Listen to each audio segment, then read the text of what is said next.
গঙ্গাসাগরে ভাঙনের আশঙ্কা। বিপন্ন কপিলমুনির মন্দির। গত অমাবস্যার কোটালে ধসে যায় মন্দিরের কাছের রাস্তা, ভাঙনে বেহাল স্নানঘাটের রাস্তাও। এই অবস্থায় সরিয়ে দেওয়া হয় সেখানকার অস্থায়ী দোকান। কি পরিস্থিতি জানবো বিশ্বজিৎ আমাদের প্রতিনিধির কাছ থেকে। বিশ্বজিৎ, এখন ঠিক কি অবস্থা?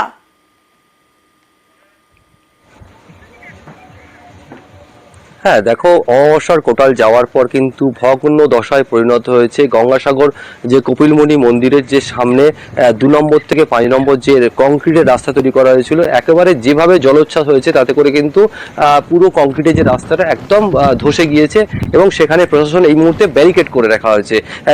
এটাই শুধু নয়, আর কয়েকদিন পরেই যে পূর্ণিমার একটা কোটাল রয়েছে এবং এই কোটালে প্রবলভাবে জল বাড়বে এমনটাই কিন্তু উপকূলবাসী মানে আশঙ্কা করছে এবং সেই ক্ষেত্রে দাঁড়িয়ে কিন্তু আরো সমুদ্র কিন্তু কপিলমুনি মন্দিরের কাছাকাছি চলে আসবে। একটা সময় ছিল এই যে কপিলমুনি মন্দির থেকে সমুদ্র প্রায় 1 কিলোমিটারের বেশি সময় ছিল, কিন্তু এই মুহূর্তে সেটা 500 মিটারের মতো এসে দাঁড়িয়েছে। প্রশাসনের তরফ থেকে কিন্তু একটা দাবি করা হচ্ছে যে একটা মাস্টার প্ল্যান তৈরি করা হচ্ছে এবং সেই মাস্টার প্ল্যানে তৈরি করার পরে কিভাবে এই যে সমুদ্রকে কিভাবে ঠেকানো যায় সেই কথা কিন্তু চিন্তা ভাবনা করা হচ্ছে। তবে উপকূলবাসী যে ওই যে এলাকার যে মানুষজন রয়েছে তারা কিন্তু শঙ্কা প্রকাশ করছে, তড়িঘড়ি যদি কোনো ব্যবস্থা গ্রহণ না করা হয় তাহলে কিন্তু অদূর ভবিষ্যতেই কিন্তু এই যে কপিলমুনি মন্দির তাকে কিন্তু ঠেকানো সম্ভব হবে না, সমুদ্র গ্রাস করবে। এর অতীতেও এর আগেও 3টির মতো মন্দির কিন্তু সমুদ্র গ্রাস করেছে, এটিও একই ঘটনা ঘটতে চলেছে। যদিও প্রশাসন এই বিষয়ে ধন্যবাদ বিশ্বজিৎ। যেভাবে ভেঙে যাচ্ছে এটা কিছু একটা সমাধান না করলে আগামী দিনে আমরাও বিপদে পড়ব। মন্দির আছে, মন্দিরটা ভেঙে যেতে পারে। আর এইটা সরকারের কাছে আমাদের বিনীত আবেদন, এইটা একটা স্থায়ীভাবে কিছু করার জন্য। প্রত্যেকবারে হ্যাঁ আমরা দেখি সাগর মেলার সময় ওইটা ঠিক মতন ঠিকঠাক করে। আমরা কোনোভাবে যে এটা আমাদের জন্য একটা মন্ত্রী পেয়েছি আমরা সাগরদ্বীপবাসী, সেই জন্য আমরা বলছি স্থায়ী বাসিন্দা হিসাবে আমি বলছি, কোনো রাজনীতি দলের হয়ে না, আমরা স্থানীয় বাসী হিসাবে বলছি যে এটা আমাদের মন্ত্রীমশাইকে যে এটা আপনি আমাদের এই নদী বাঁধটা আপাতত ঠিক করুন। গঙ্গাসাগর মেলায় দেখুন ইরিগেশন দপ্তরে আপনারা জানেন টেট্রাপডের করেছে। আমার ইতিমধ্যে কথাও হয়েছে, আমাদের মাননীয় এমআইসি আছেন, মাননীয় এমআইসি সুন্দরবন এবং আমাদের ইরিগেশন সেক্রেটারি হয়তো খুব ওখানে পিডব্লিউডি রাস্তাও আমি শুনলাম, আমাকে বিডিও সাহেব বলেছেন কি ওখানে রাস্তাও কিছু ক্ষতি হয়েছে, যেটা 3 নম্বর নাকি 4 নম্বর রাস্তা। তো সেখানে আমাদের ইরিগেশনে কিছু আরও এম্বাঙ্কমেন্ট প্রোটেকশনের কাজ আমাদের হবে অ্যান্ড পিডব্লিউডি ওই রাস্তাটি করবে। তো ইরিগেশন সেক্রেটারিরও আমাকে যা এমআইসি বলেছেন কি খুব শীঘ্রই ওনার একটা ভিজিট হবে।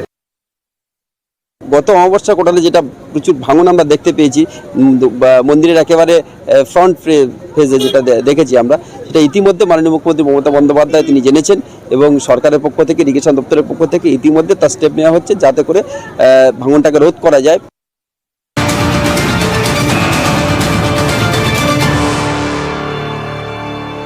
আর এবার যে ছবি দেখাবো আপনাদের, পিডব্লিউডির জায়গা দখল করে নির্মাণ, রাস্তার দুধারের জায়গা রীতিমতো দখল করে নির্মাণ করা হয়েছে। নদিয়ার ধানতলার দত্তপুলিয়া বাজারের ঘটনা। রঞ্জিত আমাদের প্রতিনিধি রয়েছেন। রঞ্জিত, রীতিমতো পিডব্লিউডির জায়গা দখল করে কনস্ট্রাকশন তৈরি হয়ে গেল, প্রশাসন কি করছে?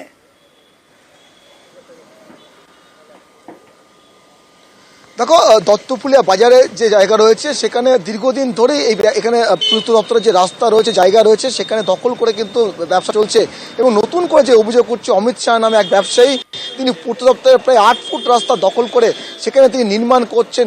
এই নিয়ে কিন্তু বিতর্ক শুরু হয়েছে এবং একজন অভিযোগকারী তিনি ইতিমধ্যেই ধানতলা থানায় অভিযোগ জানান। যদিও পঞ্চায়েত বিজেপি পরিষদের পঞ্চায়েত প্রধানের অভিযোগ, শাসক দলের মদতেই দীর্ঘদিন ধরে। সঙ্গে থাকো, আমরা একবার শুনবো কি অভিযোগ করছেন অভিযোগকারীরা। যে জায়গাটা নিয়ে অভিযোগ, এই জায়গার পিছনে আমার 9 বিঘা জমি আছে, 15-16 ফুট রাস্তা চলাচলের আছে, সেখান থেকে 8 ফুট জায়গা সবসময়ের জন্য নিজের দখলে রেখে দিত না। ওটা ব্যক্তি সম্পত্তি নয়, সম্পূর্ণ পিডব্লিউডির জায়গা, পিডব্লিউডি রাস্তা। এই রাস্তাটা 64 ফুট ফাঁকা থাকার কথা, সেখানে মাত্র এই মুহূর্তে 12-14 ফুট ফাঁকা আছে, বাকিটা সব অ্যাকোয়ার হয়ে গেছে। তার মধ্যে দিয়ে ওর যে জায়গায় দোকান, সেই দোকানের টিনের চাল ছিল পচা ধচা, খালি মলিবাসের বেড়া লাগানো ছিল, সেই জায়গাটাকে ও ভেঙে রাতারাতি ভেঙে পাকা কনস্ট্রাকশন করার চেষ্টা করছে। পাশাপাশি যে ব্যবসায়ীর বিরুদ্ধে অভিযোগ তার বক্তব্য শুনুন। ওটা দীর্ঘ 60 বছরের দোকান ছিল, আমার বাবা করে গেছে, আমি নিজেও করছি। এবার দোকানটার অবস্থা এতটাই শোচনীয় হয়ে গেছিলো, চাল ফাল ভেঙে এই বর্ষায় জল পড়ছিল, দোকানে প্রচুর মাল ড্যামেজ হচ্ছিল। টাইম হলো নতুন করে একটু যদি ওটা সারাই বা মেরামত করে করা যায়, সেই জন্য আমি এই উদ্যোগটা নিয়েছি। হ্যাঁ, পিডব্লিউডির জায়গা, এখানে সমস্ত ব্যবসায়ী পিডব্লিউডির উপরে দুই সাইডে। অবৈধ, অবশ্যই অবৈধ, কিন্তু এত সবাই করছে। আমি দীর্ঘদিন ব্যবসা করছি, বাবা ব্যবসা করেছে, ওই একই কনস্ট্রাকশনের উপরে করেছি। যেদিন পিডব্লিউ বলবে সবাইকে উঠে যেতে, অবশ্যই আমি তুলে নেব। রঞ্জিত, মুখ্যমন্ত্রী মমতা বন্দ্যোপাধ্যায়ের কড়া নির্দেশ রয়েছে যে কোনোভাবেই সরকারি জমি জবরদখল করে কোনো কনস্ট্রাকশন করা যাবে না, ফুটপাতও দখল করা যাবে না। তারপরেও এইরকম একটা পদক্ষেপ করেছেন এই ব্যবসায়ী। এখন প্রশাসন কি ব্যবস্থা নিচ্ছে এরপর? দেখো, প্রশ্ন এখানেই হচ্ছে, যেখানে গোটা রাজ্য জুড়ে মুখ্যমন্ত্রী মমতা বন্দ্যোপাধ্যায়ের নির্দেশের পর থেকে উচ্ছেদ অভিযান চলছে, সেখানে নতুন করে পূর্ত দপ্তরের রাস্তায় নির্মাণ, তা নিয়ে কিন্তু বিতর্ক শুরু হয়েছে। যদিও বিজেপি পরিচালিত পঞ্চায়েত প্রধানের অভিযোগ যে শাসক দলের মদতেই কিন্তু এই ধরনের নির্মাণ কার্য চলছে এবং দীর্ঘদিন ধরে পূর্ত দপ্তরের রাস্তা বন্ধ করে, সেখানে রাস্তা ব্লক করে দিয়ে সেখানে নির্মাণ কার্য করে দোকান করে ব্যবসা করছে। কিন্তু তৃণমূল কংগ্রেসের পক্ষ থেকে সমস্ত অভিযোগ অস্বীকার করা হয়েছে। ইতিমধ্যে বিষয়টি নিয়ে ধানতলা যারা অভিযোগ করেছেন, অভিযোগকারী, তারপরেও কিন্তু নির্মাণ কার্য চলছিল এবং গতকাল যখন আমরা বিষয়টি যখন যাই, তখন কিন্তু তার একটাই বক্তব্য যে দীর্ঘদিন ধরে তিনি এখানে ব্যবসা করছেন।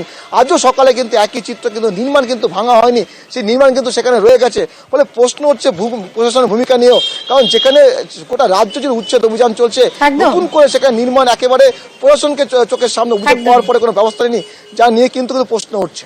একদমই তাই, অনেক ধন্যবাদ। আর এই নিয়ে শুরু হয়েছে রাজনৈতিক চাপানুতর। তৃণমূল বিজেপি, শুনুন কে কি বলছেন। না, দত্তপুলিয়া পঞ্চায়েতের কাছ থেকে কোনো অনুমতি তো নেয়নি। আর এরকম কাজ তো বাস্তবিক সারা রাজ্য জুড়েই হচ্ছে। একদম এই রাজ্যের শাসক দল আছে তৃণমূল কংগ্রেসের মদতে এগুলো হচ্ছে। আমরা এটা সামনে জেনারেল মিটিং আমরা আলোচনা করব। ওখানে যে মার্কেটটাও হচ্ছে বা জলাশয় বোঝাই করে, এটাও পঞ্চায়েতে কোনো তথ্য তো দেয়নি। আগের বোর্ডের কাছ থেকে তো কোনো অনুমতি নিয়েছে কিনা তাও আমার জানা নেই। এটাও বেআইনিভাবে পুকুর ভরাট হয়েছে। না, নতুন জায়গায় সে দীর্ঘদিন ধরে ব্যবসা করেছে, অনেকেই এরকম করছে। সেখানে তো আমাদের কাছে আসিও নি, বলিও নি, বা আমরা পারমিশন দিও নি যে নতুন করে ঘর করো, পাকা ঘর করো। কিন্তু যেটা আমি শুনেছি যে ওখানে এক প্রমোটার প্রচুর জায়গা কিনেছে, তার ফন্টকে ঠিক করার জন্য তার বিরুদ্ধে একটা কমপ্লেন হয়েছে, এইটুকু আমি শুনেছি, কিন্তু আমরা কোনো পারমিশন দিইনি। আর এবার দেখুন, নদিয়ার চাপড়ায় পুকুর ভরাট করে সেখানে নির্মাণ, পুকুরের একাংশ বুঝিয়ে বাড়ি তৈরির অভিযোগ মালিকের বিরুদ্ধে। স্থানীয়দের অভিযোগ, প্রতিবাদ করলেও বন্ধ হয়নি পুকুর ভরাট। সমীর আমাদের প্রতিনিধি রয়েছেন। সমীর, কিভাবে চলছে এই পুকুর ভরাট? মানে কোন রকম ব্যবস্থা, পুকুর ভরাট, জলাশয় জলাভূমি ভরাট করা যাবে না, কড়া নির্দেশ রয়েছে মুখ্যমন্ত্রীর, তারপরেও কিভাবে চলছে এই কাজ?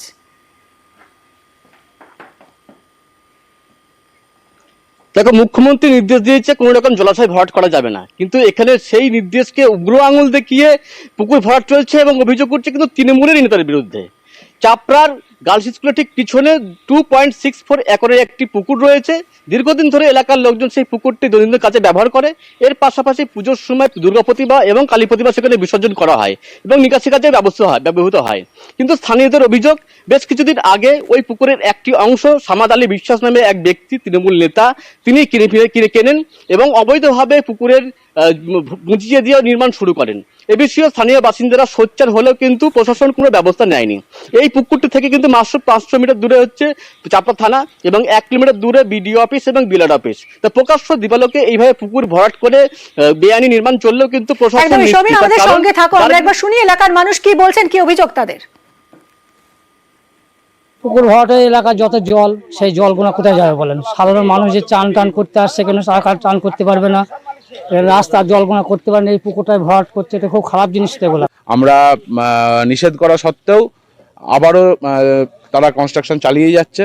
এখান থেকে থানা খুব বেশি হলে 500 মিটার দূরত্ব। প্রকাশ্য দিবালোকে এরকম পুকুর বুঝিয়ে ইললিগাল কনস্ট্রাকশন হচ্ছে, যেটাতে প্রশাসন কোনো রকম হস্তক্ষেপ করছে না। এখান থেকে বিডিও অফিস 1 কিলোমিটার দূরত্ব, বিডিও বিএলআরও কোনো প্রশাসনিক দিক থেকে কোনো রকম বাধা এদেরকে দেওয়া হচ্ছে না। যার বিরুদ্ধে অভিযোগ উঠছে তার বক্তব্য শুনবো আমরা। বিল্ডিং ওখানে হচ্ছে না, বিল্ডিং হওয়া ছিল, আগেই হওয়া ছিল, সেটা পুরোটা হচ্ছে এখন। পুকুরের ওপরে বিল্ডিং হচ্ছে তো, কই পুকুর ওর পরে আছে পুকুর, কিন্তু ওটা সেই এখন জায়গাটার উপরে বিল্ডিংটা হচ্ছে, সেই জায়গার শ্রেণী কি আছে? জায়গাটা মনে হয় কিছু অংশ পুকুর আছে, কিছু অংশ পুকুর পার হয়ে আছে, অনেকটা জমি তো ওখানে। ভিটা কি আছে? না, মনে হয় ভিটা হয়নি। ভিটা যদি না থাকে সেক্ষেত্রে কি করে বিল্ডিং নির্মাণ হয়? সেটা বিল্ডিংটা কি দীর্ঘদিন হয়ে যেদিন আগেই হয়ে আছে, আগে থেকে অবৈধ কাজটা চলছে, সেটা আগে, হ্যাঁ, বহুদিন ধরে অবৈধ চলছে, কাজটা অবৈধ ধরে চলছে, বহুদিন ওখানে হয়ে আছে। এবার তারপরে এখন যে নিয়েছে সে করছে। সমীর, স্থানীয় মানুষ তারা একরকম বলছেন এখানে কোনো বিল্ডিং ছিলই না, আবার এই অভিযুক্ত ব্যবসায়ী তিনি দাবি করছেন যে এখানে দীর্ঘদিন ধরেই এই বিল্ডিং ছিল। তাহলে কোনটা ঠিক?